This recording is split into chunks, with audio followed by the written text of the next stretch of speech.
On a parlé tout à l'heure un peu rapidement du réchauffement climatique. Est-ce que le rapport du GIEC, donc ce groupe de réflexion intergouvernementale sur l'évolution du climat, est-ce que ça vous aide en tant que ministre de l'aide au développement ou est-ce qu'au contraire ça va rendre les pays encore plus, comment dirais-je, égoïstes en disant réglons d'abord les problèmes chez nous? Non. D'abord, précision, je suis ministre du développement et je suis aussi en charge avec Laurent Fabius et Philippe Martin, le ministre de l'Environnement, de la préparation de ce qu'on appelle la conférence climat 2015 qui aura lieu à Paris, ce qui est l'équivalent, on va dire, de Copenhague. Je souhaite que le résultat soit différent. Mais en 2009, l'ensemble de la communauté internationale s'était dit on trouve un accord en 2009 à Copenhague. Nous avons échoué collectivement.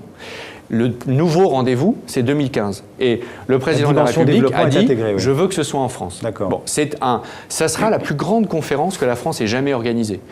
En plus, il n'y a pas de présidence du G8, du G20, de l'Union européenne sous le premier quinquennat de François Hollande. Donc, ça veut dire que c'est un événement extrêmement important. Et je peux vous dire que l'appareil diplomatique, la diplomatie française est d'ores et déjà, dès aujourd'hui, même si c'est dans 2 ans, d'ores et déjà extrêmement mobilisée pour parvenir à un accord, parce qu'il ne nous faudra pas trop de 2 ans, on n'a pas trop besoin de 2 ans, pour trouver l'accord quand on regarde la situation des négociations.